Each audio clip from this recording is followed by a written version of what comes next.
I'm wondering if it's the. There you go. Okay, Hello. can you hear me? Yeah. Yeah, I can hear you and see you. Great. Okay, yeah. So, would you like to carry on? Sorry, we missed the part that you said just after designing an icon for them. Oh yeah, well, she sent out just a blanket request for a logo for women in Toronto politics, and because I'm a sucker for a free logo chance, like any good opportunity, any good organization, startups. Over the years, over 35 years, I've been doing them for free. I know the people usually don't have money, and if they get a bad logo from the beginning, it tends to, in my opinion, is I mean I'm a second generation art director, creative director, Mm-hmm. designer, and all that stuff, and a good logo right from the beginning gives them nothing to worry about for years later. Yeah. And it just if it's a good cause, in this case, it was supposedly to put more women in Toronto politics. And I thought that was a good cause. I do it for community gardens. I do it. The first logo I ever did was outland reforestation, and that was like 35 years ago, 40 years ago. They've planted 1 billion trees, and they haven't had to change their logo. So this is my shtick, right? I mean, I had my day job.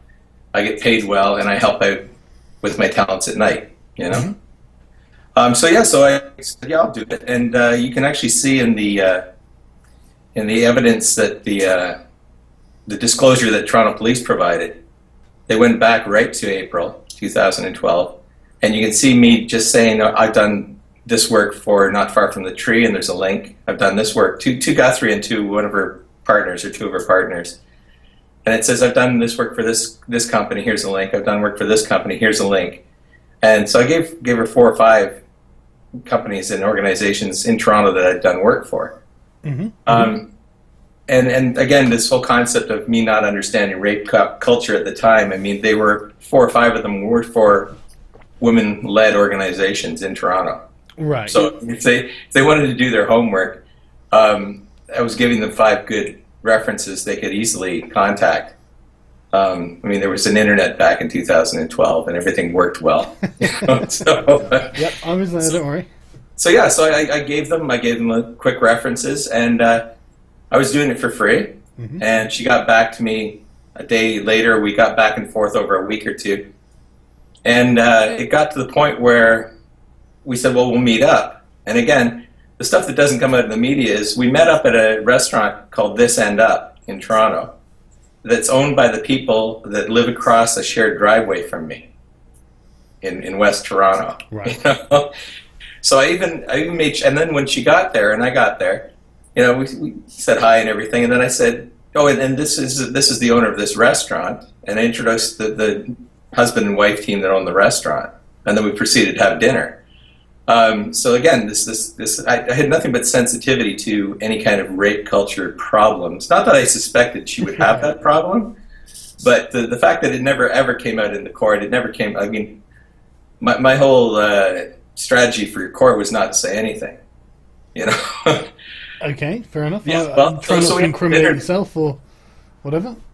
Yeah, so we had dinner. We discussed some things. I did a really rough sketch on a piece of paper. Mm-hmm. I mean, if I knew everyone was going to see it in court and around the world, it was horrible. But it had an idea what I was going to do, and I wasn't going to do it on a napkin anyhow. So I said I'm going to use the woman, the logo for women, or the symbol for women, international symbol for women, the circle with the cross at the bottom, kind of thing. And I'm going to work that into the O in women, and the T at the bottom becomes Toronto, and I'll work this around here. So it was really simple, and a simple solution. But again, usually the first solutions. I mean, my whole life, any logo I've designed, any campaign I've created, I can do it in the first 5, 6, 10 minutes or 10 seconds. Mm-hmm. 10 seconds, I can write a campaign, and trying to better one. Usually, the one that comes out first. I mean, I did it for a living, so just this will work, you know. Yeah. And you were working for free as well, so it's not like you need to spend all. Well, that but much time. also in the ad industry, I was considered product. So ad agencies would just go, you know, Greg, we've got this new thing called a pager. You know, it goes back that far, and I'd come back from vacation, and the agency would be all proud they came up with a Cantel paging. Hip hip hooray, get it, Greg? It's hip, it's on a hip. And I'd look at them, I'd go, we're on your side. is a lot better at campaign. You know, and they would just tell me to screw off, and they would say, okay, work on that, and that kind of thing. Yeah. So yeah, I'm first draft approval kind of stuff. So this is how I can offer free work, is because I get it done fast. Now in Guthrie's case, all the emails are in police evidence, and court transcripts. And you could see that she then said, oh, do you mind if you just do the logo, or someone else does the poster or this? And her testimony to police and in court in testimony said that I was very angry. He was very angry. And my lawyer asked her, well, where in the emails did he become angry?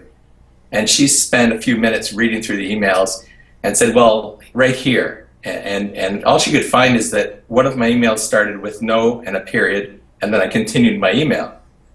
And so blunt at best, really, is what we're saying. Well, she said it was curt. It masked the seething anger. But truthfully, I was just saying, if you want me to do work for free, I mean, it said it all in the email. No, if you want me to do work for free, I will do the logo and poster, or go with the other person you want. Right? I like the way that she supposes that she knows how you feel. That's amazing. She can tell you what your feelings are, and just from an email as well, just from text, she can tell.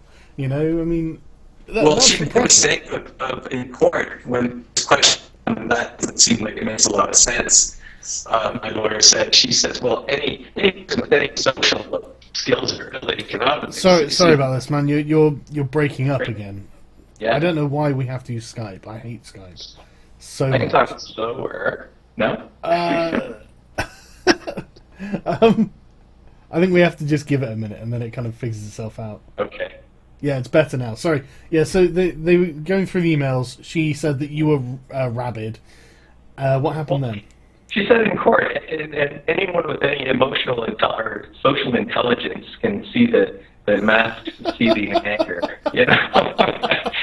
and then yep. The eyebrows go up, and my lawyer, usually when she started just talking out of her ass, my lawyer would start shuffling his papers, and just let her anger herself with her words, Yeah. So, that was the case. I mean, and unbeknownst to me, I mean, I'm sitting there writing emails and trying to help out, and then when I intuitively know a freelance job is going to be worth more than no money that I'm getting for it, mm-hmm. I would tend to say, you know what, you guys decide either way, but this is the way I operate. This is the way I'm going to do it.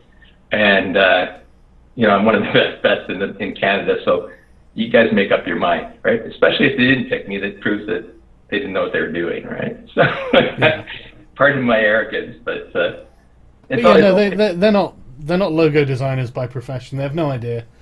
No, it's just I know. I can tell intuitively. I mean, I can sit in a boardroom at a boardroom table with 7 or 8 executives, and I know who in their family is going to make the decision on any campaign, like whether it's the mother or the dog or the sister or whatever. So I can pick up on these things. I mean, Guthrie suggested she can do it too, but I mean, okay. So she so what happened then? So was she? So what did you did a quick design of the logo? We went our separate ways, but on the way out, I think I'm pathologically helpful to begin with, and I'm going to move your picture up here and see if that actually lets me look more up at the camera. How's that? So I've actually got you on a separate monitor, so I'm looking down that way. So I knew that I'd heard, it probably shows in my tweet stream somewhere around. It was probably late April, May 2012. I was sending out warnings that there's someone in the neighborhood that was stealing cell phones in the neighborhood of this restaurant we met at, stealing cell phones from women late at night, So I was aware of the neighborhood. Are you still getting me here? I'm still getting you. I've just never heard of that being a thing that happens. Well, at the time in this neighborhood of Toronto, it was happening. So when I said, okay, we'll see you later, and I've got a poster, like if you want one of my silkscreen posters, signed, numbered posters, I'll give you a few of those too for samples. Sure. Because we were there at the design meeting. I don't disbelieve you or anything like that. It's just new idea for me that. But okay, so the stealing cell phone. Well, the thing is I offered to drive her home, right? Okay. And of course, in court, it was horrible. The man tried to get me in the van offer. When in reality, I will offer anybody any help that I am capable of giving. You know. And was this Stephanie herself? Was it? Yeah. Okay. And but the thing is, the van was also the way she said it to the police, and the way that it was presented in court, and the Crown Attorney asked her questions. It made me sound horrible, like I was trying to get her little girl into the van with candy. Oh, yeah. Well, yeah, that's what it sounded like. That was her spin, and that's how the entire case went, actually. Right. But the thing is I was trying to be helpful. I didn't know where she lived, and in the court testimony, well, he knew I lived around the corner. I still don't know where she lives. You know, I don't really care. Yeah, no, it doesn't matter, does it? And the concept that I'm going out there trying to have sex with strange women. You know, I have no problem finding sane women out there that are attractive and kind to me. You know, like I have no problem with that. So the concept that I would, she's not of my caliber. How's that? But don't worry, I've seen Steph Guthrie. She's no shrinking violet for a start. Well, no, that's nice, but the thing is that she's also got a little bit of crazy, you know. So yeah, well, that's what I mean. Well, this is the thing. I mean, it's not that there's anything necessarily wrong with her physical appearance, but she's got this sort of demeanor about her that's just very forceful. I've seen her. I'd actually covered her in videos before because of she was billed as a freelance feminist, and I'm thinking, wow, that's someone you can really expect some good, unbiased work from, isn't it? You know, someone who's really going to look at all the facts. Well, here's the thing too: is that at the time I was also for May and June, I was also helping. I've got lots of girlfriends, attractive, smart, bilingual. Some of them speak 3 languages. They're beautiful women. I live women. in the wrong country, clearly. And no, what we do? Why? Well, look at this face. You know, like. But the concept is that York University Glennon campus, I was helping out all the students there with a bar and a pub and everything, a coffee shop, right? And some of my very best friends, women, were putting this thing together, and I was helping them out. They needed some events happening there. From what I could hear of Guthrie's thing, her thing setting up, they needed to spread out from downtown Toronto. So I was going to set them all up. I was, again, trying to help, right? Yeah. So I knew where there was a lot of really smart women, university women, and I was going to hook them all up, and it would have been all great, you know, because then there would be events at this place, and they'd have a Saturday. It's a thoughtful idea. What happened? Well, what happened is every time the road to hell's paved with good intentions, right? Mm-hmm. So that's the thing, is that when I had more than enough smart feminists as friends that I didn't need any ones that were going to cause problems in my life. Does that make sense? Yeah, no, that makes sense. I totally believe that you weren't trying to pick up Guthrie. I mean, you would have to be a certain kind of special to want to do that for a whole host of reasons. So you set up this meeting, and then what happened? Well, and again, I said, "Would you like a ride home?" And she said, "No." I said, "Are you sure?" "Oh my God, I've asked twice now." Yeah, yeah, that's rape culture. Well, again, like I would always confirm that they're not being polite or be afraid or whatever. I mean, it's just out of common courtesy. Sure. And I'm a pestering little son of a bitch too. So it's like, are you sure? Like, it's no problem to me, man. I have no life. I'll drive you home. It's not a problem, right? I'll pick up a wino on the way back to my place and drive him wherever he wants to go too, you know? Right. I'll jump out of the car. I'll help someone that falls down in the street. I mean, it's what I do, right? Mm-hmm. So it can be misconstrued as something else, and it was. Or it was a convenient story to tell. Yeah, you know? I think maybe deliberately misinterpreted would be how I would...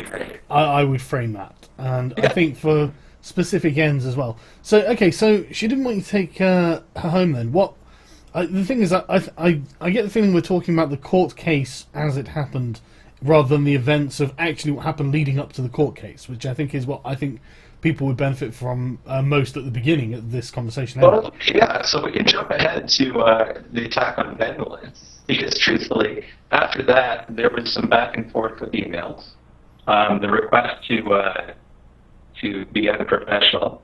I mean, I'm offering free services, and I didn't want to do more work than I wanted to get a logo done quickly and then get the hell out of there. You know? Sorry, I actually can't hear you because the Skype is going funny again. It's really. You want me to hit the video again somehow? Yeah.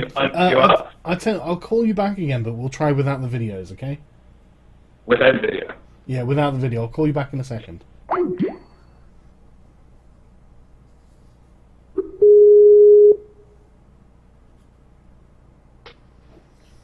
Are you there? Hi, sir. Sorry, yeah, can you hear me? Yeah, I can hear you. Yep, good. I can hear you now. Yeah, we'll keep like this for a while, I think. Okay, sounds good. Yeah. Yeah. So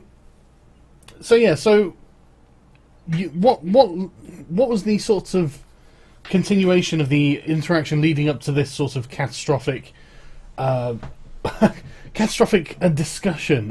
disagreement that you apparently had with her? You'd asked her if she wanted to live home. She said no, and then what happened after that? So, logo, and someone else does the poster. Someone that's new to the business, and I just said no to that, you know. And then there was the within a couple days, she said, "Oh, well, we won't be using you for these reasons and everything." And I knew it was basically because they'd read my tweets. And in the email, she even says, like, "Well, it's not like you didn't warn us that of your political bent or whatever," you know, because I think that was the problem. Is that they knew I wasn't going to change to get the opportunity to do a logo. I'm not going to change my political opinions and such. Of course. Yeah. So that's done and over with. I'm glad I didn't take it, and a month goes by or what have you. They have their first Women in Toronto Politics. Then had their first what was it? The first inaugural meeting at Center for Social Innovation in Toronto on Bathurst Street in the basement. It's a big meeting area, and hundreds of people there. You can see in evidence. I actually asked, "Hey, am I right, folks? Can I bring my friend, not really Kayla?" So this is one of these smart, attractive feminist friends of mine. And she says, "Sure," you know, like this. So I actually cleared it through Twitter to even attend the event. Then we showed up and we sat back and watched the whole 4 or 5 panelists, one of which was Councillor Shelley Carroll, and this is the meeting where she promoted online bullying. You can see that on genuinewitty.com on Greg Renault's site. Right. Yeah, he's got a video on his site, so they can't get rid of it. They can't delete it. Right. Where she basically promotes online bullying. Now the funny thing is she sits on the Toronto Police Services review board or something, and she's also a sitting Toronto councillor. So it's funny that someone would be promoting bullying and be associated with first the city and second the police department. Yeah, this sort of Orwellian use of claiming to be one thing while actively being another is something I've seen many times with these activists. Yeah, it's not double speak or double think as much as just hypocrites. Just naked lie a lot of the time. I mean, we had very much the same problem with certain individual feminists in the gaming industry who would literally claim to. I mean, they would start what they claim were non-profit organizations dedicated to anti-harassment and bullying, and then they'd be tweeting people telling them to set themselves on fire and things like this, and it's just like, you must be joking. I mean, you must think that we're so stupid, you know. Well, I've seen it go back 30 years, and I did a free logo for a group, the Temagami Wilderness Association or something. Temagami's some wilderness way in the northern end of Ontario, our province, in Canada here. And I was doing a logo for them, for these guys, and I'm saying it's great what you guys are doing. You know, like I had in my mind that what I thought they were doing was like protecting the forest and everything. And they looked at me and kind of laughed, and they go, "Greg, this just pays for our canoeing all summer long." You know? Right, okay. So this has been going on for decades. It's this concept of activists saying one thing and they're attempting something else, you know? Yeah, it's really not uncommon, is it? No. But, oh, sorry, are you there? Yes, I'm there. Oh, you say that, but Skype isn't all there. Oh God, Skype's so annoying. Right, okay, so they didn't use you for the poster because of your political views as expressed on Skype, right? Guthrie testified in court that was one of the reasons, yeah. Right, okay. And so what happened after that? How exactly did this lead to, you arguing with her on Twitter then, I suppose? Well, no, actually, I went to the events. I brought more of my gorgeous feminist friends to try and cross-pollinate as far as what I was still thinking was a good cause. It shows in the emails I was still supporting them, and all the tweets to Guthrie and her friends were all positive. I believe in what you guys are doing. I'll help out any way I can. And so at some point, I noticed them right up to like July 7th, 2012, somewhere July 6th, they started attacking Benjamin Spur for his face punch game. This just to clarify for anyone who's not sure. Was this a video game of Anita Sarkeesian? Yes, it was. Yeah, this was the video game of Anita Sarkeesian that everyone keeps going on about in those news reports when they say, oh, someone even created a game where you can beat her up. Well, this was the game. Yeah, and then so I'm watching it happen. I mean, at the time I was spending way too much time on Twitter, so much so that I wasn't even drinking anymore. I was on like 14, 16, 18 hours a day, you know? Mm-hmm. So not much got past me. That's another thing that never really got out. All the evidence, all the tweets and evidence, they call it thousands, but in reality, it's probably 100 or 150. But the way the police grabbed the evidence, every conversation, if I had a conversation with 10 back and forth tweets, it looked like, and it only took a minute to do, it looked like there were 10 tweets there. So one conversation started looking like 10 or 15 tweets. And it was my entire tweet stream was, I counted them all out in evidence. Then I counted how much was in my stream, and they were like 0.4% of my tweet stream. So the concept that I was obsessed with them is ludicrous. Yeah. I mean, a conversation with someone on Twitter can be dozens of tweets. Because you get 140 characters in one tweet. Yeah, and then the police, actually, the way they use the Sysomos software, Sysomos it's a bigger corporation now than it was then.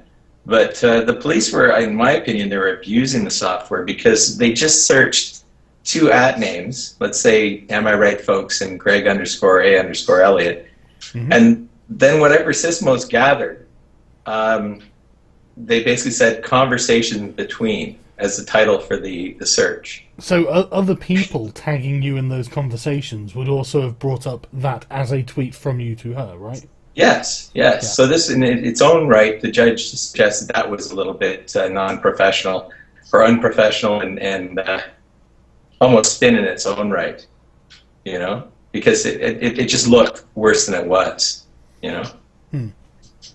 Okay, yeah, no, it seems that that would be the case. Okay, so what was it in these Twitter arguments then that she ended up blocking you, right? Well, at some point. I mean, again, I was using Twitter in its very most raw form. I wasn't using any apps, any notification software. Mm-hmm. During testimony, they suggested I must have known this and I must have known that. Well, I just was not that into them, and so to hear it have to sit there in court and quietly for 18 days or whatever it ended up being, listen to them just continually make assumptions. It was frustrating. But I was not using Twitter in the way they were using Twitter. I was just using it to monitor my tweet stream and interact with tweets that I saw coming across. Right. You know? And okay, so at some point, she and who are the other two feminists involved here? The other two came for when the police requested. They slapped my face all over the Metro News, and the police sent out bulletins, and we're worried that there's more victims and all this stuff. They were hoping to find someone else that any time in my life I'd bothered, Right. Yeah, and so they tried that, and I guess after a day or a week or whatever timeline it was, a month or whatever, no one came forward. So sure enough, another Women in Toronto Politics volunteer came forward, Heather Riley. Mm-hmm. Her name was, Twitter handle is at Lady Snarks a lot. Right, I'm probably blocked, I'm just going to check, but carry on. Yeah, and the other one was at Paisley Ray. And that was I'm Paisley blocked Ray. for her. So The funny thing about Paisley Ray is that she had a long history with Toronto Police Services, helping them start up a social media division 2 years before my arrest. Right, okay. So we're talking about people that are either connected with Guthrie's organization or connected with the Toronto Police, Yeah. Okay, let's not get off track though. So you were arguing with these people on Twitter, and I mean, at no point you sent them anything that approached, a threat or anything like that, right? Yeah, the interaction was, you guys should just, what are you doing? The guy's only got 11 followers. It's probably, if you look at the evidence, I'll get you screen captures of all this, but if you look at my interaction, it's nothing but polite. It's nothing but respectful. And it came down to me saying, I'm still trying to help them. Right up until this point, I'm worried about their brand. I'm worried about the Women in Toronto Politics brand. I'm worried that what they're doing is not good for their organization, and I'm trying to help. So I'm saying things like, I get an interaction with Guthrie and 5 or 6 of her feminist friends, mm-hmm. or volunteers at Women in Toronto Politics, and I end up just saying, well, you guys decide, you guys do what you think is right. I just had to tell you what I thought was wrong, Something like that. I'm paraphrasing, but it's not that far off what I actually texted them or tweeted them, Yeah, yeah. And so they went ahead with it, and it came down to me just disagreeing with their tactics. Conveniently at the time, again, they were 0.4% of my tweet stream, so they weren't that important to me. Mm-hmm. I would respond to whatever they were saying, and I'd go back to 99 other different people doing 99 different things on Twitter, and it would keep coming up. And then I see they were starting to attack me, and I don't mind a good fight, especially when I'm not in the wrong, and so I would respond in kind, and I started noticing I'm going through 300 tweets a day. And I'm noticing I'm being attacked, and I'm noticing the patterns of people. They're all Toronto media. They're all Women in Toronto Politics. They're all politicians. They're all, unbeknownst to me, I didn't know right up until, I don't know when, but I didn't even know Paisley Ray was associated with the police force. That all came up when we had to find evidence on who these people are and how they were communicating. But if I had known she was that connected, we had CBC social media employees, some of the top people at the Canadian Broadcasting Corporation. We had them involved in this piling on or dogpiling or whatever you call it. Mm-hmm. Mm-hmm. And you do research and you find out that the CBC has a policy that they can pretend to be anyone they want to if they're after a story of some kind. But in my case, and as I called them out all earlier on it. I called out politicians I called out Justin Trudeau on calling his BlackBerry a piece of shit. He tweeted, "My BlackBerry is a piece of shit." And so I responded to him. This was a month or two before this logo offer, So I had had enemies in politics and in media and such. When I was calling out people from the Toronto Star for content generation, they would find something to be angry about. They would send their activists out there, and not the Star, but the activists would go out there. They would create the problem at a bar because there was some horrible person wearing an Indian headdress or something. And then they would, their reporter friends would go with them, and they would document this whole outrage, and they would protest, and then they would create a hashtag, and it would trend overnight. It was all trended by signal boosting by their friends. And then in the paper the next morning, there would be this big news item about the brouhaha that broke out at the Rhino Bar in Toronto. And conveniently, everyone involved got their Twitter names and quotes into the Toronto Star article. So I called them on that too. I called them, you guys are generating news that didn't exist just to promote your friends' Twitter handles. Okay, so I was not making any friends with a lot of people. You know? Yeah. But this is just you disagreeing with people on Twitter, isn't it? I mean, at no point did you threaten anyone or anything like that. Because, I mean, Canada does have laws against that sort of thing, doesn't it? Yeah, and the thing is that all I was doing was more whistleblowing and watchdogging, you know? Yeah, okay. And calling people on artificial news. I mean, at the time, your citizen journalists were now taking pictures with their cell phones and getting the scoop on the story before anyone in the media could get any news item. So they, in my opinion, they started creating news just because that's all they could do. Okay, right, okay, that's interesting. So at what point did you find yourself embroiled in some sort of legal battle against them? Then? Well, that must have come as quite a surprise, right? It started as, I mean, this is even before the legal. There was the campaign of intimidation on Twitter. They dogpiled on me. And that showed up as a little blip in my huge flow of, because I was trying to, sometimes I would respond to everyone that came across my tweet stream, just as an experimental artist in social interactivity on Twitter, you know. But I noticed like some organized kind of hostility, you know, and so I investigated, I go, well, who's doing what to me and why? And I look into it and I go, wow, like I'm being attacked here, you know, this is interesting. And so in what way were they attacking you then? How did that? Well, they were what they would call it. You'd call it calling out or what have you. Yeah. They would try all that, and I'd say, blow it out your ass. You know, I really don't give a damn, right? And I, and then I find out who they are, and I say, you shouldn't be doing this on work time, and this is not going to turn into a story like the rest of your Star articles and stuff like that. But the thing is that that didn't work. So the initial campaign of intimidation didn't work. Then a couple of fake Greg Elliott Twitter accounts were created, and they said terrible things, you know. And then one of them posted a penis picture. I didn't even know about that penis posting by one of the fake Greg Elliott accounts until years later. I just went, wow, I wish I knew that earlier. I could have known that earlier. Who did the people who created these accounts, were they ever traced or tracked? You know what? I don't think so. I think two of the fake accounts are still up, and I really should get off my ass and get them get Twitter to take them down. But I will. I promise to do that. How's that? Well, I honestly, I'm not bothered whether they exist or not, but I would be interested to know who started them.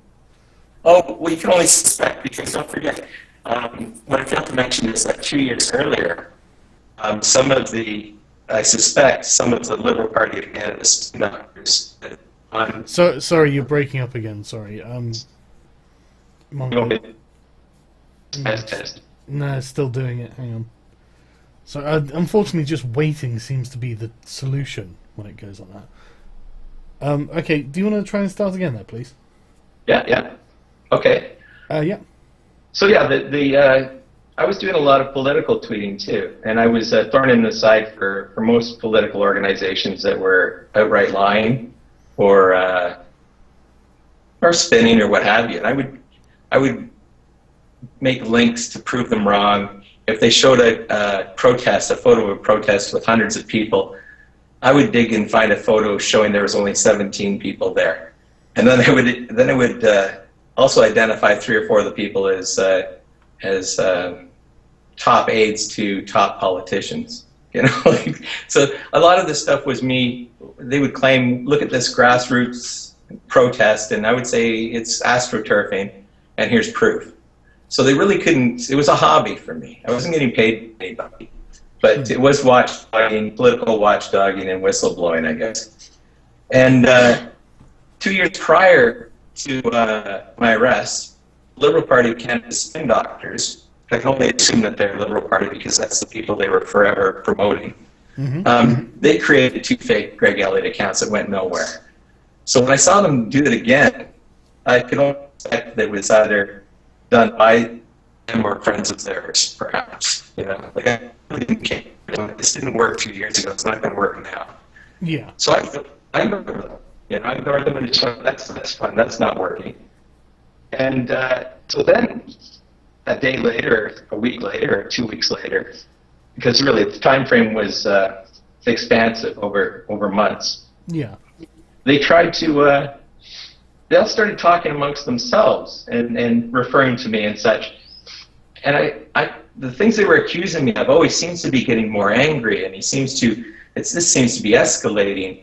And I swear I'd seen those words somewhere before. So out of about 7 or 8 tweets, I searched into Twitter's terms of agreements of, the Twitter agreement that you sign on for, terms of agreement or whatever it is. And these were all words from how you would be kicked off Twitter. Like if you were increasingly angry or if you were tweeting from multiple accounts and all this stuff. But they had set up this, I could tell they were about to try and get me kicked off Twitter by the way they were all agreeing with each other. These people that didn't know each other, of course, they were completely different people, unrelated, not drinking with each other when they're not on Twitter, kind of thing, right? Yeah. I mean, it does sound like from what you're saying, it does sound like they could have been trying to set you up. Well, no, they were because if you look at me in the evidence that the police gathered, if you look at my tweets saying, "I hope you guys aren't trying to get me kicked off Twitter," it synchronizes with the evidence of Heather Riley, Lady Snarks a lot, her letter to Twitter, and the same day, or like a day or two later, So it shows that they were trying to set some kind of storyline up. And here's the problem is that in the meantime, they're all starting to believe each other's stories. No one has any evidence. They ask their friends for evidence. Or they start to believe in their own stories. So they made the mistake months later going to the police with evidence. Does that make sense? Like that does make sense. They basically have created their own little echo chamber regarding you. Yeah, and they forgot that it wasn't true to begin with. Yeah, and the thing is, I mean, I don't know whether they've necessarily forgot. I've seen this happen before. I genuinely don't think that they just forget. I think that they deliberately try to make it look like they've forgotten. Okay. But yeah, I mean, I would not be inclined to ascribe sort of neutral motivations to what they're doing. It sounds like they're being inherently malevolent to me.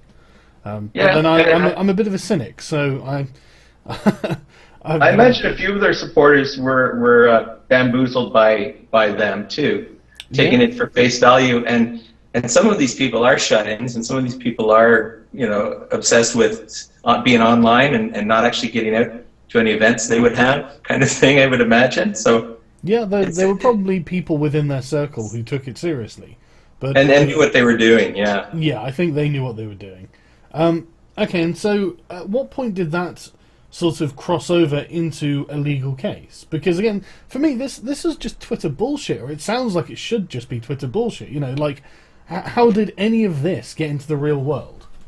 Well, so that doesn't work. The letter from Heather Riley to Twitter that went into evidence didn't work. Twitter says he's not breaking any of our terms of agreement. We're not going to do anything about it. So, and by this time I've blocked them all. I just they were not entertaining. They were not beneficial to me in any way, shape, or form. So I blocked most of them. I did, however, continually search my name, my handle, my initials, and such, and they made the mistake of sometimes saying horrible things about me and using the Toronto politics hashtag TOPOLI, Toronto Poly. Mm-hmm. Right. So that would come across, and it would basically give me, intentionally or not, I would see it, and then I'd say, well, something's going on. Let's see what they're saying about me. And that, other than that, there was no interaction for almost 2 months with me with any of them. I had better things to do on Twitter. Right. But then, middle of the night, I'm interacting on Twitter with a person at Liver, L-L-I-V-E-R, and it comes across my tweet stream at 3, 4 in the morning. And again, remember, I'm tweeting like 18 hours a day, right? So it comes across, and it says, "Oh, why does everyone in Toronto know each other?" And it's, she sounded like she didn't have anyone to talk to, right? So I said, well, like, I'll know you. Let's meet for a coffee sometime. So it's again, helpful, trying to offer, but it was skewed as some horrible kind of thing, right? So she responds with, what'd she say? "Screw off, you pedophile," or something like that. And I say, "Pedophile? What? Like, how old are you?" And she goes, "I'm 13, you creep." So I say, "What the like, you're 13, you're blocked and unfollowed, that's it, bye," right? Yeah. And so within like 20 seconds of being notified of the age of this person, I've blocked and unfollowed, and I'm back to the rest of my Twitter life, and it's done and over with, right? Yeah. But of course, Paisley Ray and a few of the other complainants, they start picking it up, and they start suggesting, "Oh, we've got him on this." Now, Paisley Ray had spent 2 years with Toronto Police Services at this point, teaching them how to use social media, going to Toronto Police Services board meetings, traveling to SMILE conventions, which is social media internet law enforcement. And these things are held around the world. She's gone to these events over the 2 years, and now she's accusing me of being a pedophile when she absolutely knows. She saw the conversation. She saw that I blocked and unfollowed and stopped communication with this person. Now, unbeknownst to me, this person was 18 or 19 years old. And I think when they started saying, "Oh, you poor dear, this is a horrible thing that's happened to you," she probably told them at that time, "I'm 18 or 19 years old." Either that or it was a friend of theirs that pretended to be, right? Because you really don't know the story until people are on the stand and they admit something. We didn't have this person on the stand, so we only know as much as we know. But we do know she was, Guthrie found out, Stephanie Guthrie found out in to this 19 years old. That was her response to me, just to say, "Screw off, a strange person in the middle of the night offering friendship," Yeah, but I mean, merely speaking to a 13-year-old doesn't make you a paedophile. So I mean, well, here's the problem: it benefited the narrative or their campaign of intimidation, and they wanted me off Twitter. So Paisley Ray said, she kept hitting or tweeting at me for a couple of days, saying, "She was 13, you creep," like just trying to bother me. Yeah, needling me. Yeah. And then I said, you can see in the evidence, it says I blocked and unfollowed her within seconds. Like, just screw off, Paisley Ray, screw off. Yeah. And I still at this point don't know she's working tightly with Toronto Police Services. And they really, for political reasons, they wanted me off Twitter. I've done a lot of research on Paisley Ray, and I know how she's connected politically also in the Toronto political scene. So this is like, it's a multi-layered thing. It's not just... The thing is, you weren't accused of, like, grooming or anything, were you? I think what it came down to is Guthrie added that, or failed to tell the police when she brought it all in as evidence. My lawyer asked her about it on the stand and said, "Well, you obviously knew this, that this person was 18 or 19 years old. Why did you present it to the police? Did you want to make Mr. Elliott appear to be a pedophile so these police officers would proceed with charges?" And she said, "Well, I wasn't trying to not tell them, and I wasn't trying to not help Mr. Elliott." Like, she just avoided it. So you really have to speculate. Was it Guthrie working with the police, or Guthrie misleading the police? Does that make sense? Yeah, no, that makes sense. Because these people are all drinking together. These like we've got evidence of Paisley Ray hanging out with the police officers. We've got some of these police officers showing up at Women in Toronto events. We've got Paisley Ray at some of the first, Paisley Ray and her sister at the first Women in Toronto politics events. So we've got a tightly knit web of politicians, police, media people, and activists all working together for a common goal, which is, in my opinion, their goal is let's stay employed. Paisley Ray's raison d'etre for years was let's get 24/7 police coverage of the internet, 24/7. And then you see her trying to get some of the people that were attacking me jobs with the police. Right. Okay. You know? Okay. But before we herself a job with the police, okay. Full time. Before we sort of jump ahead, then let's carry on. So you had this argument with her. They were needling you on Twitter. Months had gone by. 2 months with nothing, no communication, and then this accusation of a pedophile. So I jumped back into the fray and to defend myself. And there's a lot of hostile tweets. Like I'd have to look at them to remember them, but it was more likely me just saying, hey, "Screw off! You're lying. I will sue. I'm documenting all this stuff. You're a bunch of idiots. Fuck off and die, whatever, right?" Yeah, you defending yourself, yeah. Yeah, and the problem is that was 2 weeks before my arrest, so they're trying to, at that point, I have no idea. I guess they're just trying to, and then this point, too, is really important. Paisley Ray sends me about 20 tweets in a row. Now, I've blocked her at this point. I would get on Interact and then block them all again. Mm-hmm. Or unblock just to Interact and then block them again. But you can see in the Paisley Ray conversations with Greg Elliott or vice versa, you can see her send me 20 tweets saying, "Stop interacting with me and stop following me and stop this and you're a horrible person." And at the end of it, someone says, "I like how Paisley Ray is handling Greg Elliott." Mm-hmm. And you can see me come in and I say, "Oh, exactly how is that? I have no clue what she's sending," right? Because I wasn't. She was blocked. I didn't see any of this stuff. Yeah. The sad part is that I think she was losing it. I think the attack on me or the planned arrest of me wasn't going as planned. And I think she just lost it at some point and sent 20 tweets in a row in the space of half an hour. And surprisingly enough, or not surprisingly, the day she was supposed to take the stand, the Crown pulled her as the third complainant. And you really don't have to wonder why. I think it was her longtime association with Deputy Police Chief Slowly, with Detective Scott Mills. Mm-hmm. One is Slowly is retired. Okay, but I want to stay away from the connections for now. Okay. Okay.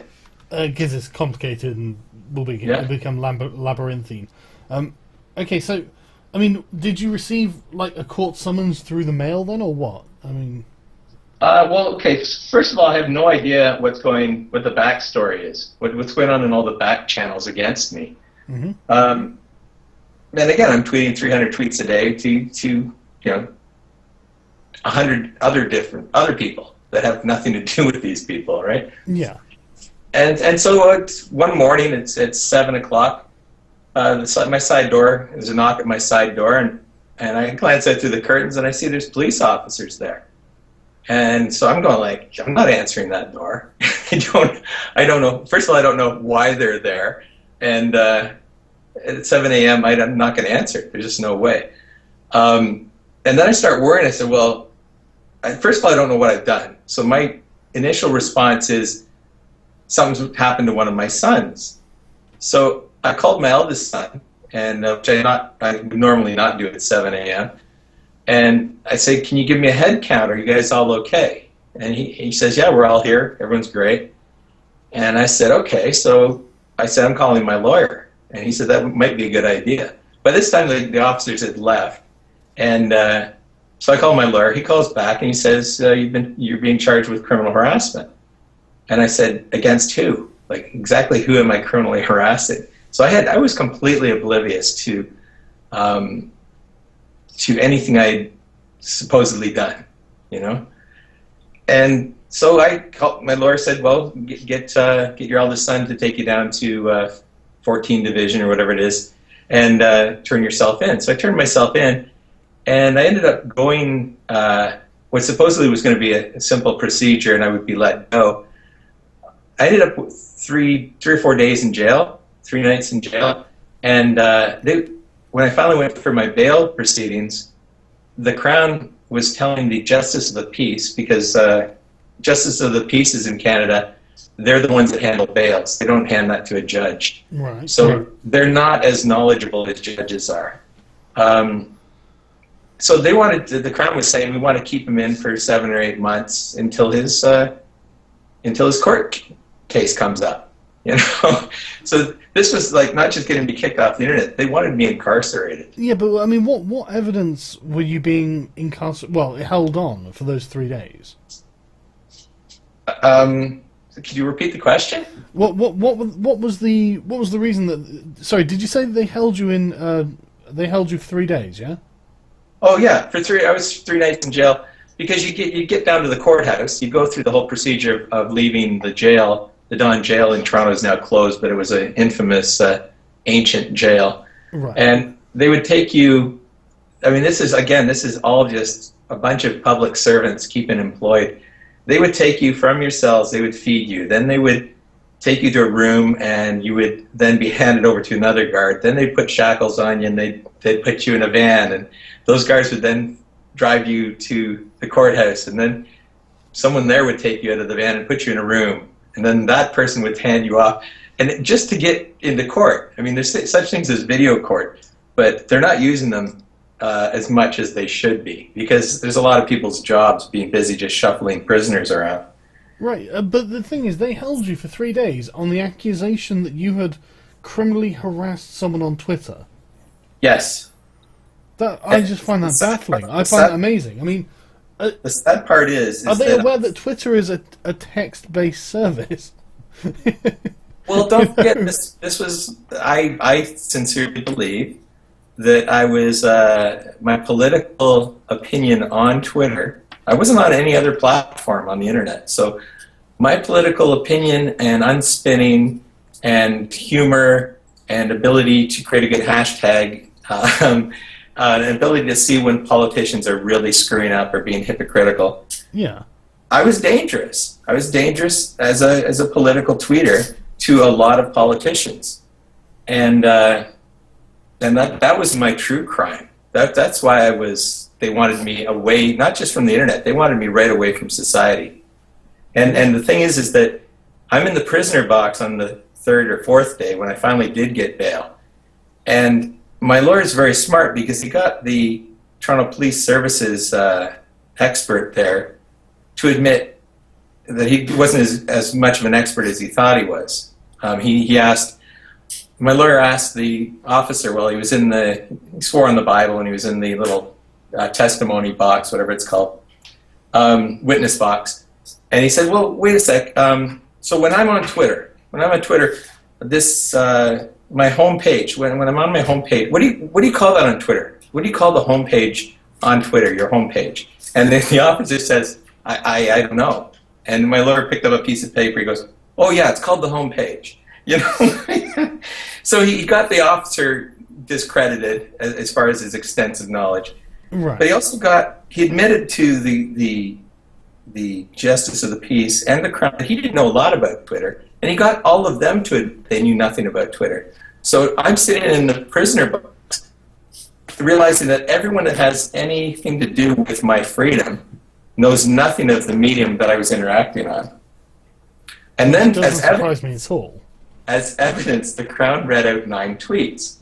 These 9 tweets had nothing to do with the interaction to the complainant, to Steph Guthrie. They weren't related at all. They were just a shocking tweets. I mean, I used Twitter as a brain dump. I would just have an idea, I would just dump it, you know. And if it was crass or crude or absolutely horrifying, not illegal, just like as a concept, then you would see it was almost like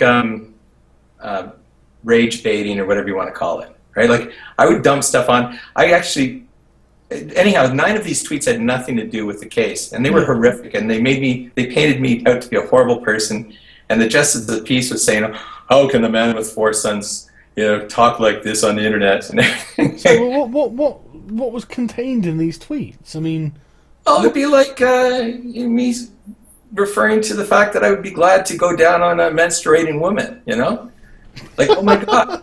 No, but I mean seriously, like I've done it before. I don't mind, and I have no pride. I have no shame, so I'll put it on Twitter. You're a Twitter. braver man than me, I tell you that. Well, Jesus Christ. Let me just say I would know these women, and they would be very good friends. How's that? I wouldn't be doing it randomly. I think you'd have to be very good friends with them.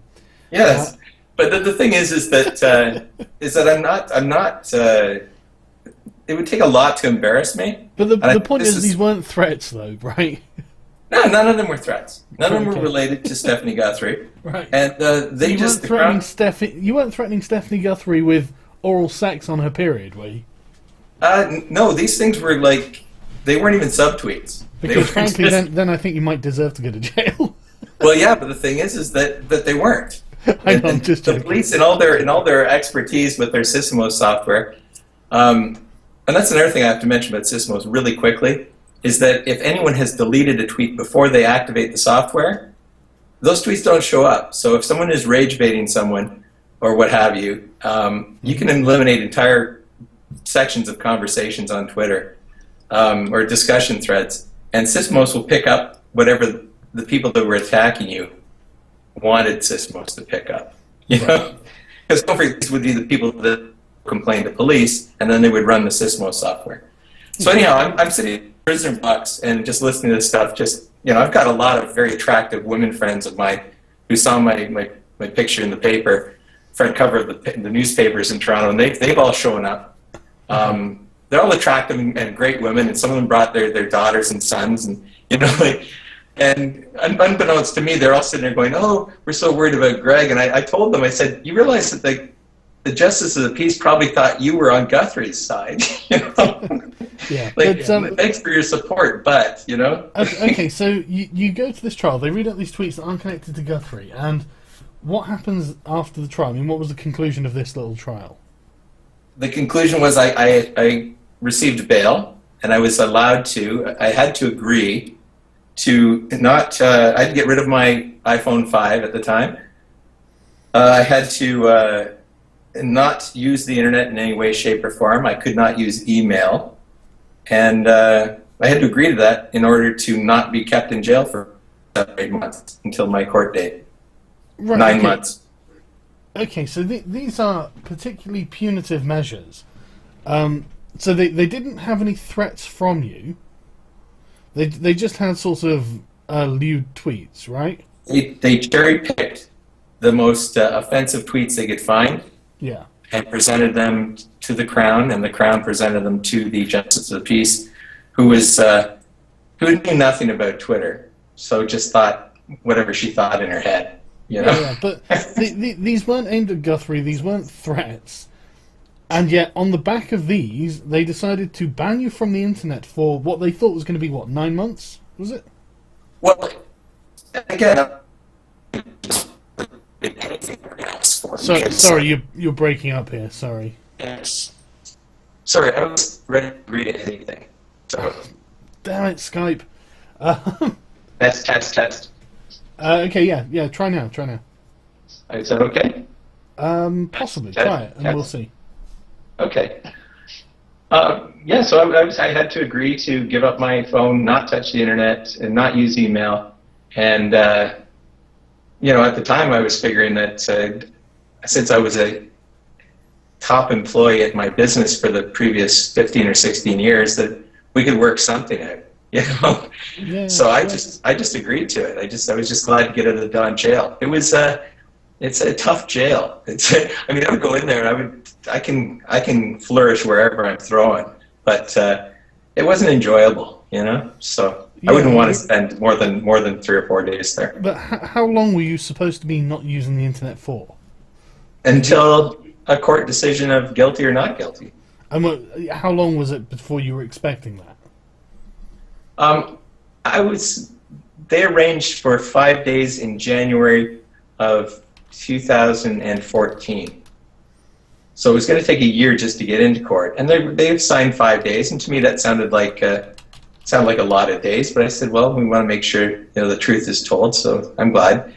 So I didn't even cancel my my $75 a month for my iPhone. I just left it open. I paid that, and it ended up stretching for 3 years and 2 months. I mean, it could cost me, just in keeping that one iPhone phone number, it cost me a lot of money. That was just one of the many things that cost me a lot of money. Losing my job cost me a lot of money too. Yeah, of course.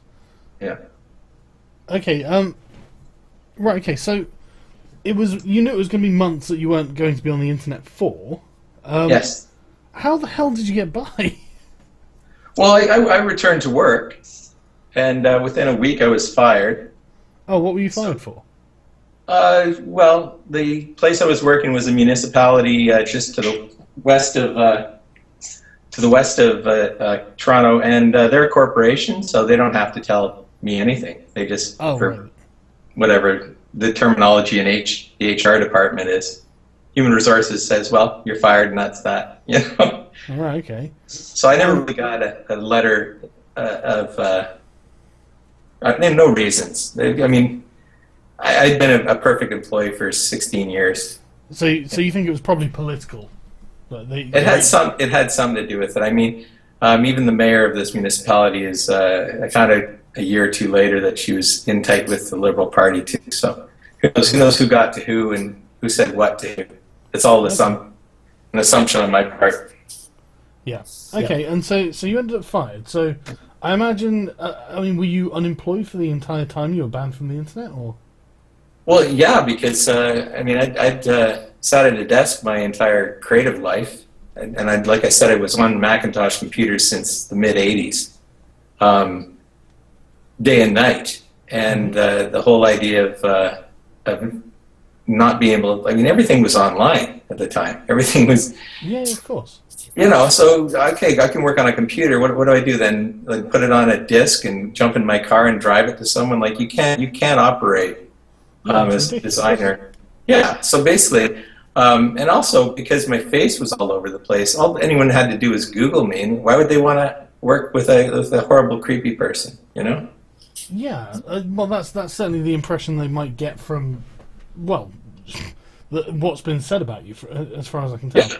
Yeah, but I resigned myself to the fact that this was going to be a long haul, only up until, a year and a bit, and a month or two. And then I get through court and everything would be worked out. That was my assumption. So if I'd known it was going to be 3 years and 2 months, I would have been a little bit more aggressive at finding a job. Yeah, sure. It's just that it started off as a short, let's say a shorter marathon, and it turned into a very long marathon. Right, okay. And so, what sort of milestones happened along the way of you not being able to go on the internet waiting for your trial? Well, I had to hunker down as far as I lived on my savings for a while. Mm-hmm. I kept busy, like socially. I kept busy. I ended, like I had mentioned, I started hanging out with people that didn't have the internet. I'd go to there's a Kensington Market. Already left. Well, no, they never really got on it. They said these are all like street people and hippies that hang around Kensington Market. There are people that make gardens, and I would drive them up north to hippie colonies, and we go to hippie festivals with my sons and such. So it was very much living in the moment and in real life. Sounds awful. You know what? You know what? I hate to say it, but I think it's far preferable to online life. It sounds like a cruel and unusual punishment to me. I don't. Well, and again, when you get so, the internet was my life too, but I wasn't given an option, so I had to roll with the punches and figure out how I could live my life. And at the time, I was then cashing out. I had to cash out my pension, and that gathered me a bit of money to live on for 3 years, right. And to partially pay my lawyer. And I was really worried. The 1 year when I cashed out my pension, because I'd been working there for 16 or 17 years. I had to pay $240,000 just in taxes. Just in taxes. Jesus. Because you're not supposed to cash out your pension early, right? Yeah, sure.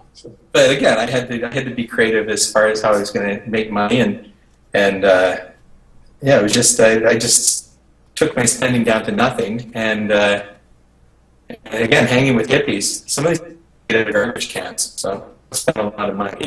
Right. Okay. And so how long was it? Sorry, 3 years or something. Before 3 years. And that was waiting for the actual trial to be. Was No, the trial? It was.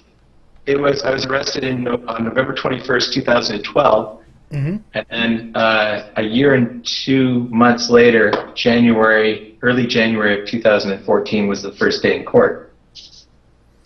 Right. And what happened on the first day in court? First day in court, it was 5 days in court. So the first day in court, the Crown was sick, so we lost a day there. Second day, some person from Argentina the night before had sent a death threat to Stephanie Guthrie. So the Crown attorney wanted to get a media blackout on the trial because they were worried about Stephanie Guthrie's safety. Now the thing is that this is a really important point, because media blackouts is how people that operate this scam, in my opinion, this is how they make sure they continue to throw people in jail without anyone in the public knowing about it. Media blackouts are an important tool for feminists or whoever. They'd say it's for the safety of the women involved or whoever's involved, but in reality, it's a way of them making sure that citizens aren't aware of the way the public sector employees, the police, the activists, the politicians, the media, how they're actually gaming the system. It's an interesting point, because I was only told this by someone else who actually had their case media blacked out, mm-hmm. and we went and had dinner with these people and listened to how they had been railroaded by the system. So I was really fortunate. The thing is with Guthrie, with her public persona and her need for media attention, a week before, she had talked about harassment online and all that stuff for TV Ontario. She had helped produce a show on that. And then a week after, she had been on TV Ontario as a guest talking about it. This is on kind of bracketing my arrest. She was on a province-wide television station talking about this stuff and becoming an expert of it, about harassment online. And also, the day of my arrest, the morning of my arrest, all her admitted friends in Toronto papers and such, and on blogs and stuff, had conveniently prepared articles already about my arrest. So, to make a long story short, the lawyer got them not out my trial. If you went back to when I was this. Unfortunately, Skype's garbling your summary of that, but I think everyone's probably followed along. Yeah.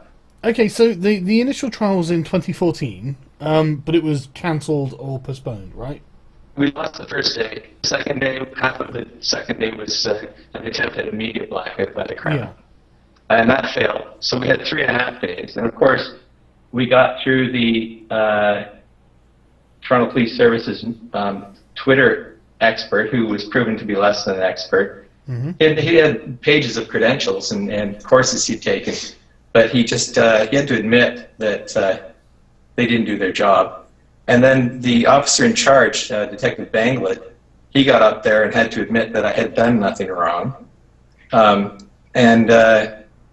then by that time we ran out of our 5 days. So then they put it off for, another couple of months. They set up some more time dates. Oh yeah, sorry. Within those first 5 days, Stephanie Guthrie did take the stand, but then it was months till the next court dates that they arranged. Right. Okay. So nothing productive happened at the first trial then. The first 5 days? Yeah. Well, we got in 3.5 days that we did get to have some kind of proceedings. we got two of the officers to admit they didn't do a very good job, and or I did nothing wrong. They found no evidence of me doing anything wrong. Right, okay. Now, wouldn't that normally be the end of the trial? Well, I'm not an expert in the order that they should have it. I think they should have the... I mean, I don't know if the Crown decides on who comes up first, or my lawyer and the Crown make up that... I don't know, I'm afraid. But I just would have thought that if it's generally agreed that you did nothing wrong, what are you on trial for?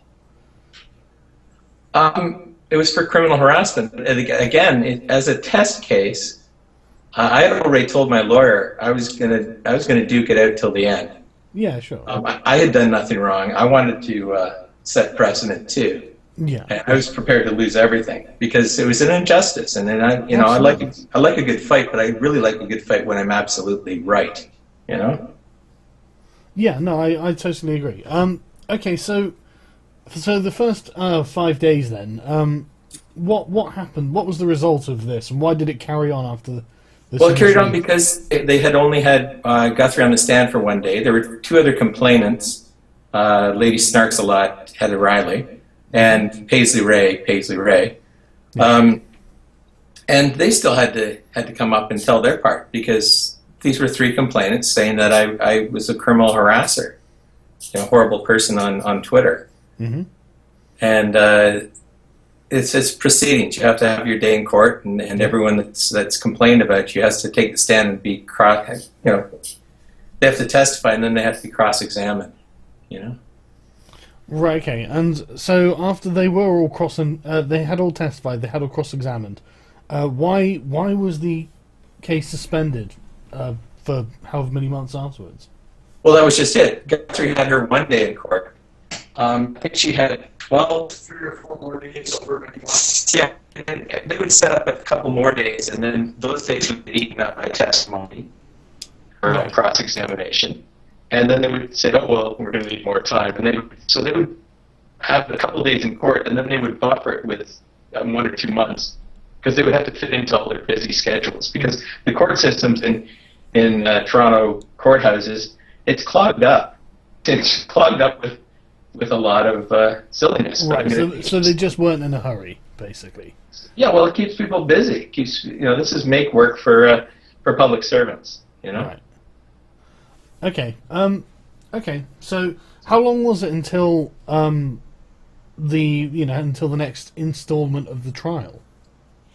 It would go. I don't have the specific dates, but Guthrie. Sorry, I think just roughly, it's fine. Yeah, well, Guthrie was on the stand for 10, 11, 12, 8 days, 9 days. Jesus. 5, 6. Okay, she was on the stand for let's say 5 or 6 days. But there was the first day in the first 5 days, and then there would be months, and then she would show up for whatever days they could fit us in, and she would testify, and then there would be we'll have to come back and testify some more, and that went on for 5 or 6 days with Guthrie, and then there was a couple of days with Lady Snarks a Lot, Heather Riley. So this stretched it out over years.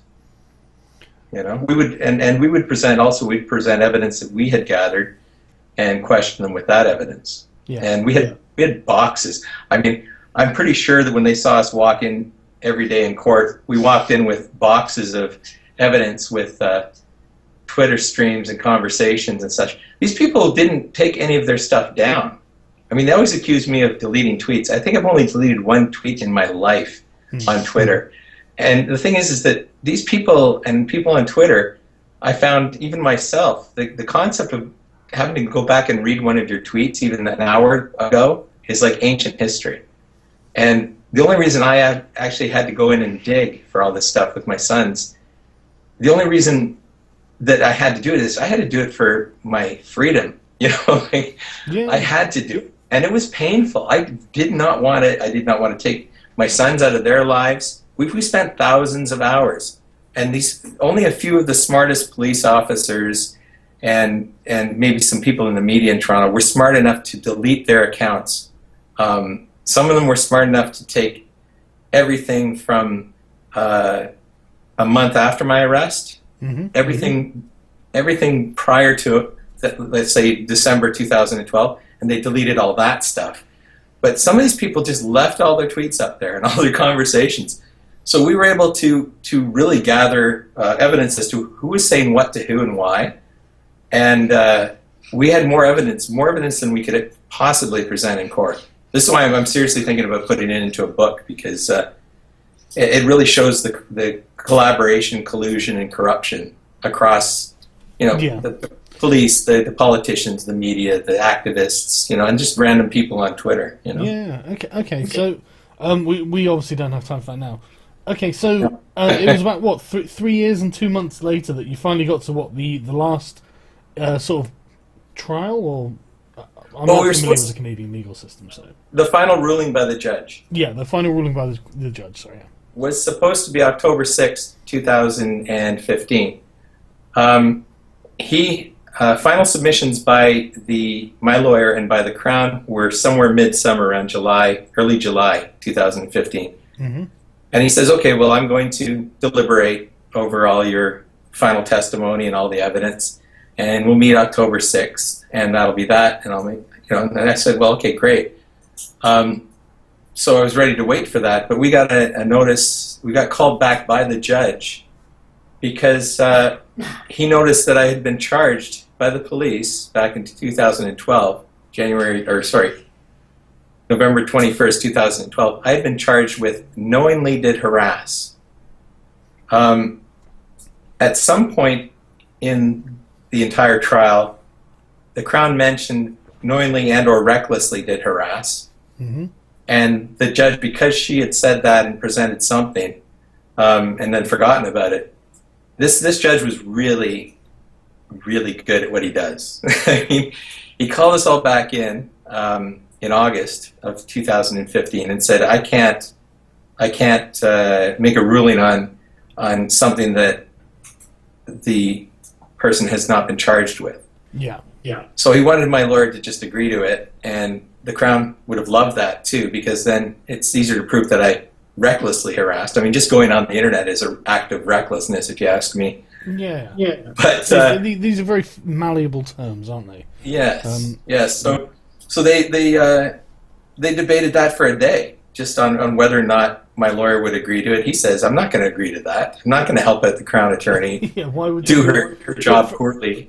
For anyone not aware, the Crown is the prosecutor representing Guthrie and the snarky lady and whatnot. So, yeah, the Crown is the last person that his lawyer would want to help in this situation. So I have no idea why they would expect him to. But sorry, your lawyer said no. So he said no, and so then they said, okay, we'll come back and we'll discuss it more. So now we had to wait another month, so into late August, early September 2015, where they came back and they debated it again. And they had now formal submissions on why the Crown attorney representing the Crown, right, Queen Elizabeth, the Crown was then saying, I want to add knowingly and or recklessly, right? And so my lawyer said, well, we're not adding it. And so that was a stalemate. So the judge then said, well, I'll come back October 6th, and I'll give you guys a decision on whether or not I'm going to add it, and we'll see what happens that day. We get back there that day, and they still had their arguments, and the judge said, okay, you know what, we'll combine in January 22nd, 2016, I'll make my final decision, guilty or not guilty, and I'll also give you guys feedback on why or why not I'm going to include recklessly in the original charge. So that was that, So it just bumped. My shoulders dropped, and I said, well, now I'm October 6th, October, November, December, January, another 3.5 months of waiting, Yeah. But then at least we knew that was going to be a decision. I was either going to jail or I was free to try and reinvent my life, and get back on the internet. So yeah. So okay. So what was the eventual ruling?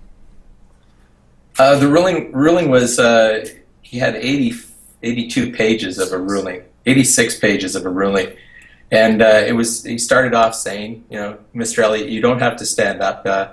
My decision is you're not guilty, and then he spent all of 4 hours reading his 86 pages, Jesus Christ. Okay. And Well, I mean, and in somewhere in there, I was just glazing over because of I knew course. behind me was a large packed courtroom, and I knew half of them were supporters and half of them were Guthrie supporters who absolutely wanted me dead. So I really just sat still and looked forward, but I glazed over, and at some point, 4 times in that 4 hours, he mentioned the homophobic tweet where it said something about all you Toronto faggots should catch AIDS and die, or something like that. And I think my lawyer wasn't glazing over like I was, because at some point he turned his computer to me and typed in, "Did you make a homophobic tweet?" And I'm looking at and I go, "I don't know." I kind of turned my hands towards the ceiling, at table level, and shrugged and just said, I'd have to go through my 50,000 tweets. I don't know, right? Yeah. And so so then we walked out of the courthouse and to all of the cameras and everything. But the next day, Greg Renouf of GenuineWitty.com, he'd been there at almost every, if not every, almost every court date. He sat through the whole thing and reported on it, as did Christy Blatchford of the National Post. And she was a fair reporter too. But as far as Toronto media is concerned, they were the only ones that were not either admitted friends of Guthrie's. She was very well connected. Very well connected. Like, we're talking not just municipally and as far as politics, but federally and provincially. So, Okay. and I still haven't found all of the connections, but we have a bunch. So, Yeah. but the thing is that Greg Renouf said, "Do you remember making that homophobic tweet?" And I said, "No, but why, have you found one?" And he goes, "No, I didn't find one because you didn't make one." And so this is just on the phone, and I'm not really catching on to what he's saying. And he says, "You did not. The judge said you made a homophobic tweet, and he was basing his decision. He slurred you." Was So I'm it just trying. possibly from one of the fake accounts? It was from the fake account, and this is the thing: the attack on me, and the subterfuge and the weaseliness of all these people involved. Initially with the campaign of intimidation, and then the fake accounts, and the general attack on my character, assassination, and everything. Right? Like, they had done such a good job that I even remember reading these homophobic tweets as we were going through all the evidence and going through all the tweets and everything. But I didn't really click in it was a fake account, or I you know what I did? I remember seeing Post-it notes with fake account, and I just kind of never thought of it because I thought everyone else would catch it. And I didn't really think about it until Greg Renouf says, "Well, the judge isn't supposed to put things you didn't say into something saying you did say them." Well, obviously. So I knew something was up. Like, I mean, I'm a smart guy, but at the time I was so emotionally beat down, mentally, physically, emotionally beat down by all this whole process, is that I wasn't functioning at 100%. And I just knew that something was going to happen, and it was not going to be good for the judge, who I respected his decisions and everything. But if he's operating on incorrect information, for example, a fake account designed to smear you, and he's counting that as one of your actual tweets, well, that really just that in itself is a prime demonstration of why blundering into the sort of legal area on social media is really a problem. And, well, I mean, frankly, I think that's something that I would have been genuinely worried would have counted against you when he came to make a decision, Well, fortunately, it wasn't. And then, fortunately, it wasn't. Also, I agree that it showed that the way these people would slander me and character assassinate me, they did it really well. I mean, all they did was take it. My last name has 2 L's and 2 T's, Elliott, and they took out one of the L's, but on a Twitter screen, when you take a screen capture and it's hard all that, to tell, the L and the I, together at a small resolution, and printed out on a piece of paper, or seen in a screen capture, you're looking at thousands of tweets, or hundreds of tweets or whatever. Yeah, it's easy to overlook it. Yeah. Yeah, and I mean, and also they wrote it. They didn't show the penis picture and all that stuff, but it was the same account that posted the penis, and with my photo and with a name that was easily mistaken. I mean, I saw evidence of all kinds of people thinking I was posting penises, you know?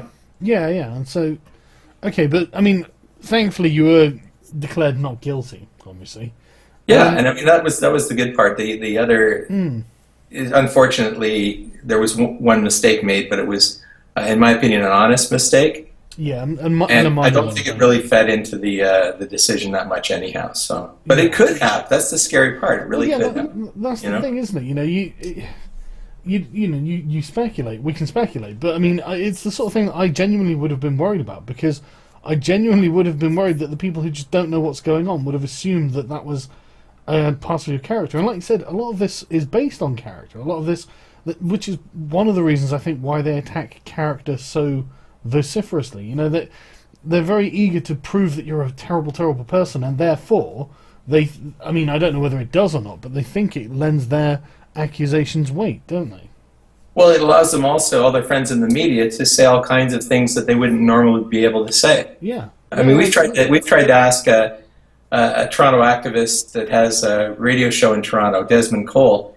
He's also a Toronto Star reporter, and he put that right into his piece, and he said he had racial and homophobic slurs, and we had misogynistic. He started with, and we all corrected him through Twitter and said you got to take that back. There was, and the lawyer contacted him too, and contacted the Toronto Star, and they said, oh, you're right. It wasn't homophobic slurs. It was sorry. It wasn't misogynistic slurs. You're correct. It was homophobic. Knowing full well that he could say that up until the point where the judge retracted it in a few weeks from now. You know? Yeah. Like, it's really petty. And this gentleman, Desmond Cole, is, like I said, Paisley Ray, the third complainant, was promoting him running as a councillor in Toronto in the last election. So we've got these people all working together to get jobs as councillors, as in the police force. You know, they all got together. We've got evidence of a Twitter stream where they're all tweeting at and with Deputy Police Chief Slowly using the hashtag Hire Paisley. That a lady who wanted to be a woman in Toronto politics member who wanted to be councillor of Ward 1 in Toronto sat there and said, well, she's been working for you guys for 2 or 3 years as a volunteer and on the police services board. You should hire her and everyone else is chiming in. Guthrie chimes in, what a great hashtag. Yeah, you should hire Paisley. And then the third complainant. I mean, this is one tweet stream where they're all trying to get themselves jobs. And if you look up Paisley Ray and you search Paisley Ray and 24/7, you can find every month or two she's sitting there trying to convince the police they need 24/7 coverage of social media, and they should be hiring her friends. You know? Yeah, I mean, again, cronyism is something we've seen with these sorts of professional feminists, where they literally think it's less bad to be cronyistic than it is to have non-feminists in the positions. You know, they genuinely seem to think this. And we get firemen on Twitter, instances in Toronto where firemen quoted some Simpsons episodes, which was something along the lines of "Make me a sandwich," and 3 firemen lose their job. Jeez. But that's great, because those are 3 men that are working in the public sector that can hopefully be replaced by their man friends or their female friends. You know, like this is take as many people that are not on their team away from employment and replace them. A lot of these people have connections with sites like Career Mash and all that stuff. I'm not familiar with that. What's Career Match? It's just a website that helps you get jobs, like networking and all that stuff. So you've got a tip of an iceberg of a real system, a real way to game the system to their advantage and to their friends' advantages. I mean, all you have to. I mean, like I said, a lot of people live in the moment on Twitter, and yesterday's news feels like it was 100 years ago. But when you actually dig down into it, we don't have a lot of investigative journalists alive on the planet anymore. But all the stuff. Bizarrely, a surprising number of them work for outlets you wouldn't expect. For example, BuzzFeed actually has investigative journalists. If you're not familiar with BuzzFeed, then more power to you. Keep it that way. BuzzFeed has investigative journalists that can't get their story past a corrupt editor. Then what purpose does that serve? Well, I mean, these journalists are. Well, that's the thing. They don't think they're corrupt. They think they're doing the right thing. They're social activists. I mean, even these investigative journalists are social activists, and they investigate things that they think are going to promote causes they agree with. And again, they're going to approach it in a way that is automatically skewed to their social activism. Absolutely. So I wouldn't consider them true investigative journalists. Oh, well, I wouldn't either, but that's the closest we have, unfortunately. Sort of ideologically biased investigative journalists. I mean, if you look at this case alone, it's so complex. And any story you hear in any newspaper, they really do spoon feed us the most simplest version of any given story. And people don't have any time for anything else, you know? Yeah, no, that's true. The narrative is convenient and easy. Right, okay, so what's your opinion been of the internet response to your case? Well, I had to watch it over someone else's shoulder up until my not guilty. And then getting back on to observe it, it was overwhelming. I'm going to be really honest with you. It still is, but I got on there and you know, where I normally would get 5 or 6 likes or 10 likes for any given tweet, you'd get a bunch of likes, and you'd like to be polite enough to thank people but then I just realized it was overwhelming. It was beyond my ability. First, as someone who hadn't been on the internet for 3 years, and then also being dumped into a really abnormal situation. As far as just tweet load and just trying to figure out, there's a lot of new technologies. Twitter has changed somewhat. I don't even think we were posting very many. I guess we were posting pictures back then, but I mean now people are posting videos, and if I found it kind of humorous a couple of years ago, animated GIFs were all the rage. You know, the GIFs and they're animated. Yeah, the animated images. Yeah. We were experimenting with that like 20 years ago or whatever, and you'd read in the paper on how it's a new rage and this is a new thing, and I just, come on, really? So it's not like I didn't know what I was doing before I left the internet, but coming back onto it, it was, the real stress was that I wasn't able to interact the way I wanted to with everybody, like with respect and trying to respond to everyone. And so I ended up just not interacting, and I ended up liking a lot of stuff for a couple of the days because it was the quickest way to say, you know, I've seen this and thank you. You know? Yeah. So it was frustrating. I think a lot of people are really, really glad that this has set the precedent that you can't just make this shit up, and you know, hopefully that this doesn't happen to anyone else.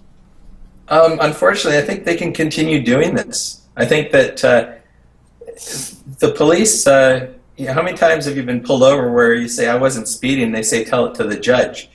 They, their job is just to fill up the courts, and then the court's job is just to figure out a yes or a no, guilty or not guilty, you know, and take as long as they can at that. So any advice to anyone that's listening to this is that I was always very careful about what I said.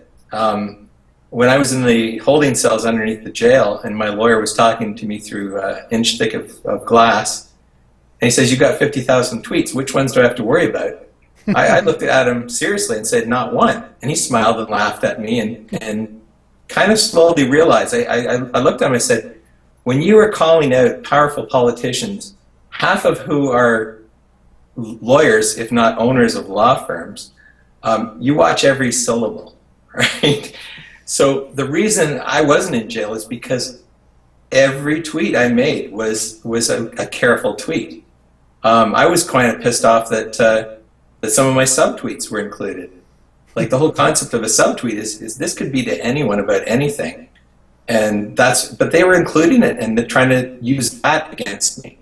So it showed how desperate they were. But I would really recommend to anyone out there that if you're supporting me, you're of no use to me in jail or banned from the internet. You know, you're of no use to the cause of freedom for speech or for fair play or for what have you.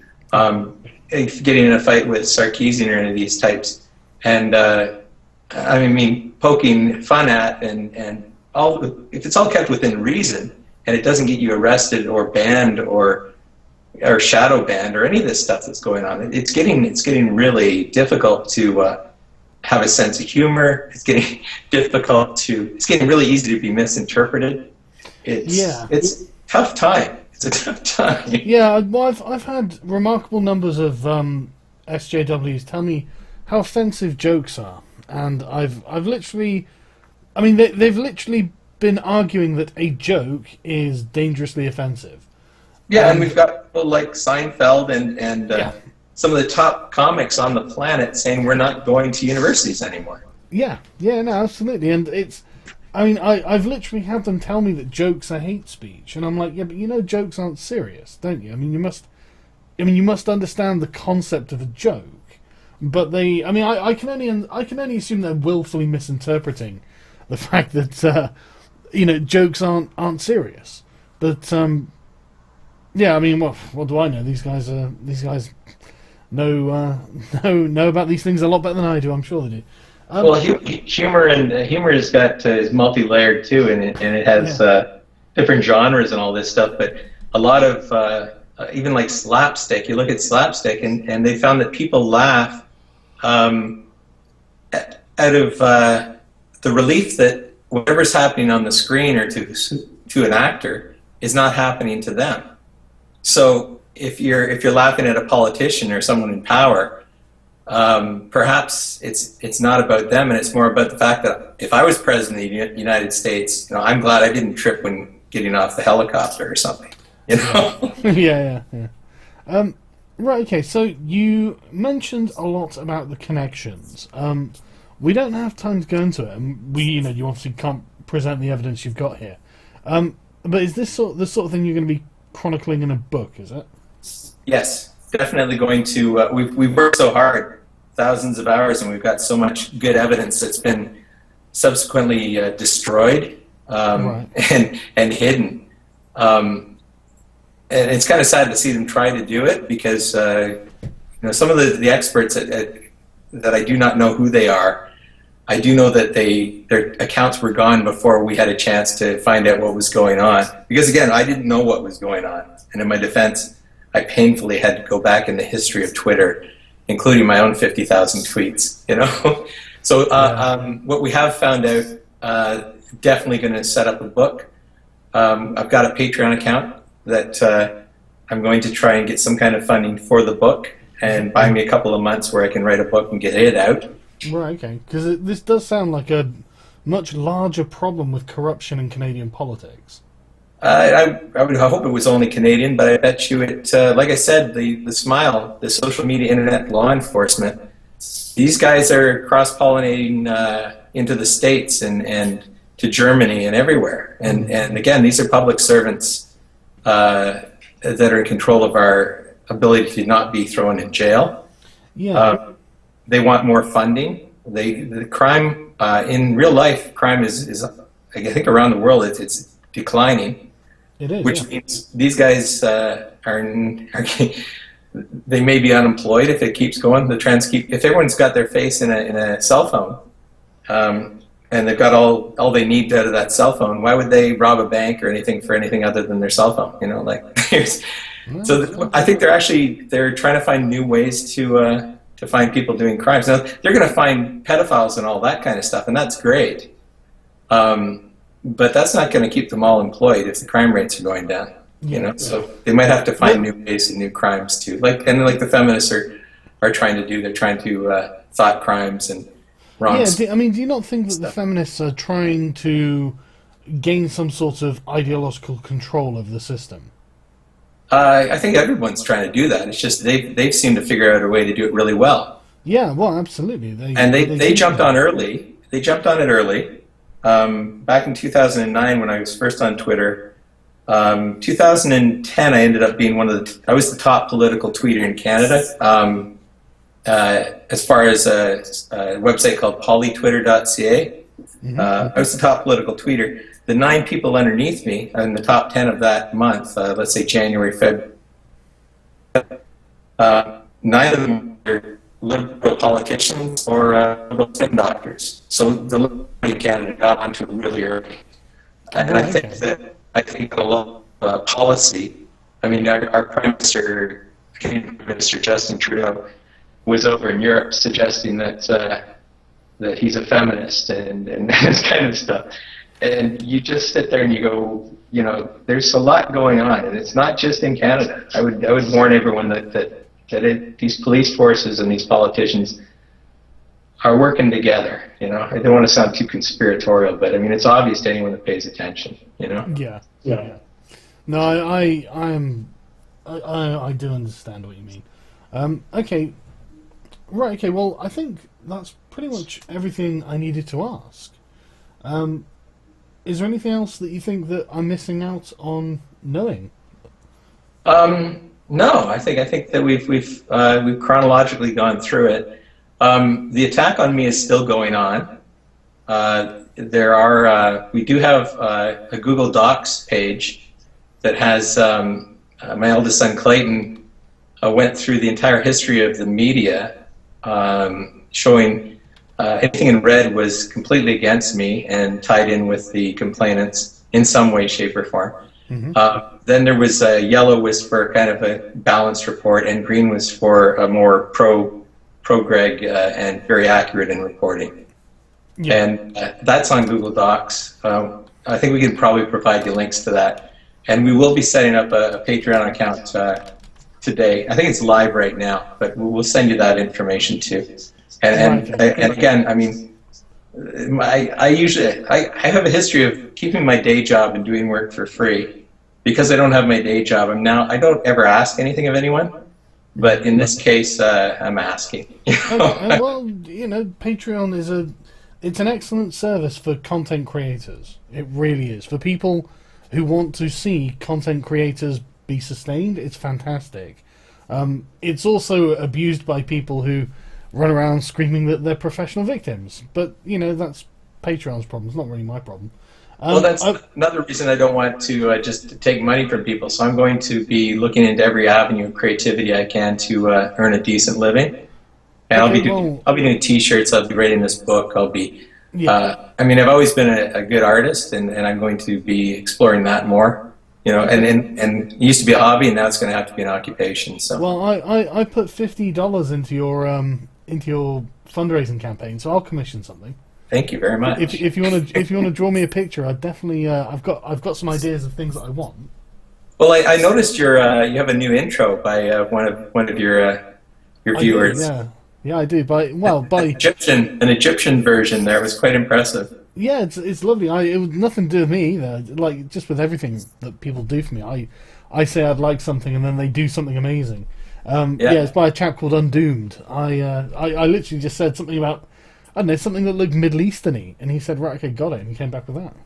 Yeah, it was impressive, you know. And this is the kind of stuff I used to do for good causes for free. So I'm going to try and keep doing that. But I think not just good causes, but for people I respect, like yourself, like Milo and Lauren Southern. Like you guys are really doing a good job, and I think the kind of people that keep you out of poverty, they have nothing but my respect, because you guys came to my aid with that marathon fundraiser, and it got my lawyer off my back, you know.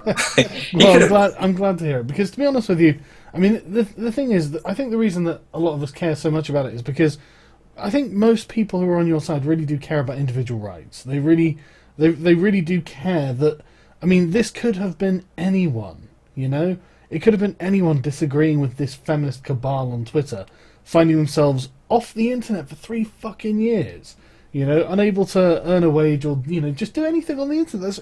It's such a... Maybe if it was banned from Twitter, I would understand, you know, but, like, banned from the internet, that is an insanely draconian thing to... And that's not even without you being convicted of the crime you're being accused of, you know?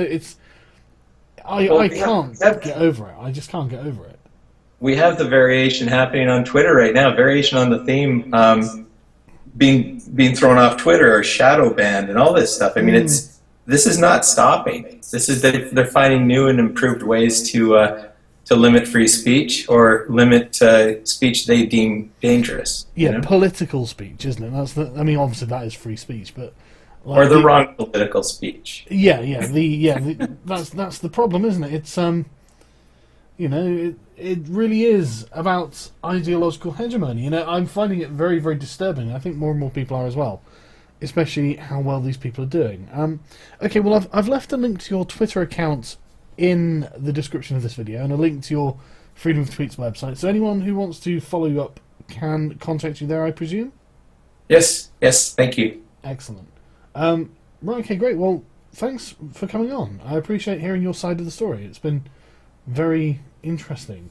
And we fit it right into 1 hour and almost exactly 30 minutes, so that's really nice. Yeah, well, just over, but that's... But yeah, so thanks a lot for coming on. I do appreciate it. And honestly, I think a lot of people are just really, really relieved that you were found not guilty. I was really happy to see the joy and celebration out there. I had no idea how important it was. I suspected it was important, but to see the relief and the celebration, that it's going to take me a while to really let it sink in and really say, what exactly did I do? Oops, we are talking hundreds of thousands of people who have been paying attention to this. Yeah, well, it involves all of us. So. Well, yeah, that's exactly it. It literally does involve all of us, because it could be any of us, and it's probably not going to be confined to Canada with this kind of nonsense. So, but yeah, no, I really am glad to hear this has worked out for the best. I guess someone had to be the martyr, Greg. sorry that it was you, but someone had to do it. One of my paintings says, "Don't be a martyr, be smarter," and I think that I wasn't as much a martyr as a little bit smarter than that, because if everyone watches what they say and watch every syllable, every word, every syllable, and do not be rage baited or don't be played by these people, because there's a whole industry out there, not just in the victim industry, but there's people in government jobs that are relying on you to screw up, and they don't need a lot to just arrest you and say, oh, well, let the courts figure it out. I think that's a very interesting angle that I'd never really thought about before. That the fact that crime rates are, at least in the West, on a continual downswing, and there are people whose jobs rely on crime. And it just didn't occur to me that these people would actually be willing to cooperate with feminists and social justice warriors, whoever, who are actually in the business of trying to create thought crimes, like you said. It didn't occur to me how willingly they would cooperate. Yeah, most of them are public servants, or they're people that would like to have public servant jobs. I mean, I was a public servant for a decade and a half. So, I was right in communications, right in there with the best of them. And I know what's going on. I was in the public sector, or private sector, also in advertising. So I know manipulation. I know motivation, all that stuff. And I would just if you value your freedom of speech, don't abuse it to the point where they'll take it away from you. Yeah, I totally agree. Well, on that note, I think we'll end. Cheers. So, again, thanks very much, and thanks everyone for listening. Right, we'll speak to you all later.